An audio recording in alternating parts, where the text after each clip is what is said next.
विपक्षी एकता इस देश में है कहाँ। लगभग तकरीबन 1 वर्ष से नीतीश जी पूरे देश में घूम घूम करके विपक्ष को एकजुट करने में लगे हुए हैं।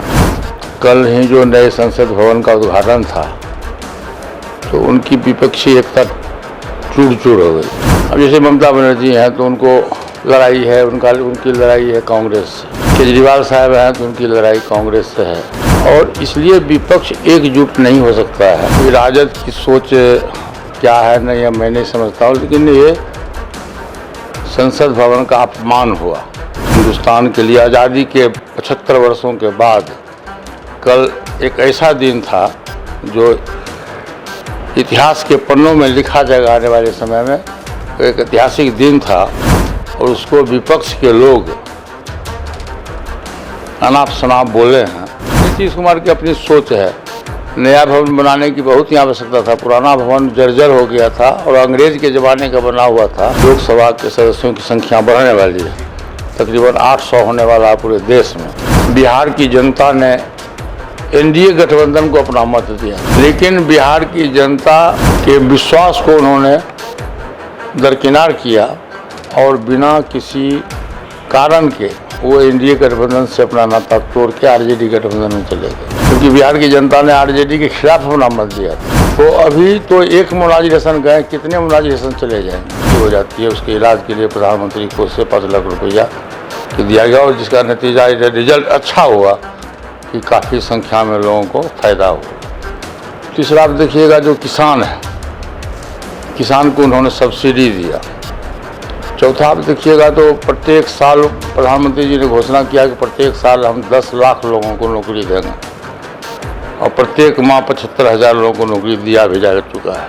नमस्कार, NBC 24 देख रहे हैं आप, मैं हूं आपके साथ अभिषेक। देखिए, बिहार के मुख्यमंत्री नीतीश कुमार लगातार विपक्षी एकता की बात कर रहे हैं और विपक्षों को एकजुट करने में लगे हैं। 12 तारीख को बिहार में बैठक होनी है और इसको लेकर नीतीश कुमार लगातार तैयारियों में जुटे हैं, विपक्ष के नेताओं से मिल रहे हैं। तो वही विपक्षी एकता को लेकर आज हम बात करेंगे। हमारे साथ बात करने के लिए केंद्रीय खाद्य एवं प्रसंस्करण उद्योग मंत्री पशुपति कुमार पारस हैं, जुड़ेंगे, बात करेंगे। पशुपति सर, लगातार नीतीश कुमार विपक्षी एकता की बात कर रहे हैं, विपक्षों को लेकर एकजुट करने में लगे हैं। 12 तारीख को बैठक होनी है, कैसे देखते हैं इसको? विपक्षी एकता इस देश में है कहाँ। आपको याद होगा कि लगभग तकरीबन 1 वर्ष से नीतीश जी पूरे देश में घूम घूम करके विपक्ष को एकजुट करने में लगे हुए हैं, लेकिन मुझको लगता है कि उसमें उनको बहुत अधिक सफलता नहीं मिली है। कल ही जो नए संसद भवन का उद्घाटन था तो उनकी विपक्षी एकता चूर-चूर हो गई। बहुत से उनके गठबंधन के लोग संसद भवन के उद्घाटन में माननीय प्रधानमंत्री जी का सराहना भी किया और समर्थन भी दिया। देखिए, इस देश में प्रजातांत्रिक व्यवस्था है हिंदुस्तान में और लोकतंत्र सब विश्व का सबसे बड़ा लोकतंत्र है और यहाँ रीजनल पार्टी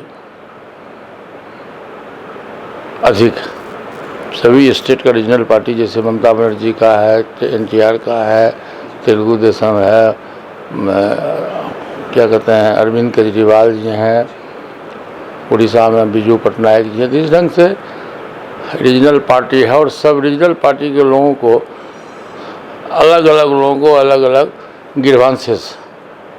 अब जैसे ममता बनर्जी हैं तो उनको लड़ाई है, उनकी लड़ाई है कांग्रेस से, CPM से है। केजरीवाल साहब हैं तो उनकी लड़ाई कांग्रेस से है। तो सब स्टेट का अलग अलग समीकरण है और इसलिए विपक्ष एकजुट नहीं हो सकता है। और दूसरी बात है कि अभी जो देश के माननीय प्रधानमंत्री जी हैं श्री नरेंद्र मोदी जी, आप देखे होइएगा कि इधर 1-2 महीने में विश्व लेवल के, वर्ल्ड लेवल पर इनका स्टेटस आया है और विश्व के बड़े बड़े जैसे अमेरिका है, ऑस्ट्रेलिया है, वहाँ के कंट्री का भी राष्ट्रपति इनको सर्वश्रेष्ठ नेताओं के रूप में मान्यता दिया है। और अभी हमारी अपनी जो सोच है और हमारी जो राजनीतिक अनुभव है उसके हिसाब से मैं कहूँगा कि 2024 में जो लोकसभा का चुनाव होगा उसमें प्रधानमंत्री पद की कोई वैकेंसी नहीं है। सर्वमान्य नेताओं के रूप में हमारे प्रधानमंत्री जी हैं और प्रधानमंत्री पद की वैकेंसी नहीं है और 2/3 बहुमत से एनडीए की सरकार केंद्र में बनेगी और विपक्ष एकजुट कभी नहीं होगा। एक अनार है और 100 बीमार है। सर, आपने नए संसद भवन की बात की। नए संसद भवन को लेकर बिहार में काफी राजनीति हुई। राजद ने ट्विटर पर ट्वीट किया और कहा कि जो नया संसद भवन बना है वो ताबूत की तरह। देखिए, अभी राजद की सोच क्या है नहीं है मैं नहीं समझता हूँ, लेकिन ये संसद भवन का अपमान हुआ, ये हम उसको अपमान मानते हैं। देश देखिए, कल एक ऐतिहासिक दिन था हिंदुस्तान के लिए। आज़ादी के 75 वर्षों के बाद कल एक ऐसा दिन था जो इतिहास के पन्नों में लिखा जाएगा आने वाले समय में। एक ऐतिहासिक दिन था और उसको विपक्ष के लोग अनाप शनाप बोले हैं। मैं अधिक कमेंट्स नहीं करूंगा, लेकिन ये अच्छी बात नहीं और अच्छी शुरुआत भी नहीं है। नीतीश कुमार कहते हुए बीते दिनों यह नजर आ रहे थे कि पुराना संसद भवन था ही तो इतिहास को मिटाने की कोशिश की जा रही है। आखिर पुराना था तो नया बनाने की क्या? ये नीतीश कुमार की अपनी सोच है। नया भवन बनाने की बहुत ही आवश्यकता था। पुराना भवन जर्जर हो गया था और अंग्रेज के ज़माने का बना हुआ था। 1927 में उस भवन का उद्घाटन हुआ था और पुराना भवन था और अभी जो नया परिसीमन होने वाला है 2025 के बाद, उसमें लोकसभा के सदस्यों की संख्या बढ़ने वाली है। तकरीबन 800 होने वाला है पूरे देश में और पहले के हिसाब से 540 का स्ट्रेंथ था। हम लोग वहाँ जाते थे, सेंट्रल हॉल में छोटा पड़ जाता था। जब ज्वाइंट सेशन होता था तो काफ़ी छोटा होता था, इसलिए बहुत कुछ सोच समझ के ही ये प्रस्ताव लाया गया था कांग्रेस के टाइम में ही और नया भवन का निर्माण हुआ और बहुत अच्छा हुआ। बहुत अच्छे ढंग से कल विधि विधान से माननीय प्रधानमंत्री जी के द्वारा किया गया और कल का दिन इतिहास के पन्नों में स्वर्ण अक्षरों में लिखा जाएगा। सर, लगातार नीतीश कुमार विपक्षी एकता की बात कर रहे हैं। उनके पार्टी के नेता हैं मुनाजिर हसन, उन्होंने इस्तीफा कल दे दिया है। वो कह रहे हैं कि असहज स्थिति महसूस कर रहे थे। मुसलमानों को इज्जत वहां नहीं दिया जा रहा है। 90% मुसलमानों को प्रताड़ित किया जा रहा है। ऐसे देखिए, सबसे बड़ी बात उसमें यह है कि 2020 का जो विधानसभा का चुनाव हुआ था, बिहार की जनता ने एनडीए गठबंधन को अपना मत दिया था। उसमें नीतीश जी एनडीए गठबंधन में थे, लेकिन बिहार की जनता के विश्वास को उन्होंने दरकिनार किया और बिना किसी कारण के वो एनडीए गठबंधन से अपना नाता तोड़ के आरजेडी गठबंधन में चले गए, क्योंकि बिहार की जनता ने आरजेडी के खिलाफ अपना मत दिया था।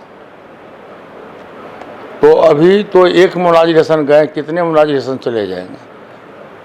और बिहार की जनता का विश्वास नीतीश जी के प्रति जो था वो आज विश्वास टूट गया। राष्ट्रीय अध्यक्ष जदयू के लल्लन सिंह वो कह रहे हैं कि लगातार जदयू पार्टी मजबूत हो गया। सर, सवाल ये रहेगा आपसे कि बीजेपी सरकार 9 साल बेमिसाल बना रही है। आप भी केंद्र सरकार में मंत्री हैं, कैसे देखते हैं 9 साल? 9 साल को तो आप देख रहे हैं ना जी। आज़ादी के बाद तो इतने अच्छे प्रधानमंत्री इस देश को पहली बार मिला है। नरेंद्र मोदी जी के नेतृत्व में जो सरकार बनी है और 9 वर्ष पूरा हुआ है, तो आप इसमें देखिए नरेंद्र मोदी जी का जो सोच है वो सोच है गरीबों के प्रति, पिछड़ों के प्रति, दलितों के प्रति, अक़लियतों के प्रति, ऊंची जाति के जो गरीब लोग हैं उनके प्रति है। और आप उसके तहत आप देखे होइएगा कि 1 नेशन 1 राशन कार्ड की शुरुआत हुई एनडीए गवर्नमेंट में और अभी पूरे देश में 81 करोड़ लोगों को मुफ्त में अनाज दिया जा रहा है। ये सबसे बड़ी उपलब्धि है, 81 करोड़ लोगों को दिया जा रहा है। दूसरा है ये माननीय प्रधानमंत्री जी के को सोच है मेरे दिमाग में हुआ कि भाई गरीब लोग जो दवाई के अभाव में, पैसे के अभाव में उनकी मृत्यु हो जाती है, वो देश का नागरिक है, उसको मौलिक अधिकार है, उसको भी जीने का अधिकार है। तो उन्होंने अपने कोष से 5 लाख रुपया का अनुदान दिया। जो लोग गरीब हैं, जो इलाज के अभाव में जिसकी मृत्यु हो जाती है, उसके इलाज के लिए प्रधानमंत्री कोष से 5 लाख रुपया कि दिया गया और जिसका नतीजा रिजल्ट अच्छा हुआ कि काफ़ी संख्या में लोगों को फ़ायदा हुआ। तीसरा आप देखिएगा जो किसान है, किसान को उन्होंने सब्सिडी दिया। चौथा आप देखिएगा तो प्रत्येक साल प्रधानमंत्री जी ने घोषणा किया कि प्रत्येक साल हम 10 लाख लोगों को नौकरी देंगे और प्रत्येक माह 75,000 लोगों को नौकरी दिया भी जा चुका है। इसी तरह से वृद्धावस्था पेंशन है, रोड है, सड़क है, बिजली है, शिक्षा है, ये सब जितना भी काम गरीब के हित की बात है। जैसे महिलाएं हैं, खाना बनाती थी, उसका आँख खराब हो जाता था, उसके लिए गैस की व्यवस्था है। तो जो समाज के सबसे नीचे तबके का लोग है, प्रधानमंत्री जी का सोच है कि वो मुख्य धारा में आवे, मुख्य धारा में जुटे। और वही एक कारण है कि 9 वर्षों में प्रधानमंत्री जी ने प्रत्येक तरह के लोगों को उन्होंने सुविधा दिया। आज विपक्ष के लोग हाय तौबा कर रहे हैं, लेकिन ये एनडीए सरकार की देन है कि 2014 में जब एनडीए की सरकार बनी तो माननीय प्रधानमंत्री जी ने किसी दलित को राष्ट्रपति बनाया। फिर जब दूसरा टर्म आया तो उन्होंने आदिवासी महिलाओं को उन्होंने मौका दिया। आज हाय तौबा लोग कर रहे हैं, लेकिन उस समय तो लोग ही विरोध कर रहे थे कि मूर्ति को बैठाया गया पर राष्ट्रपति भवन में। तो इस तरह से देखिए, हंसना और गाल फुलाना एक साथ नहीं चलेगा।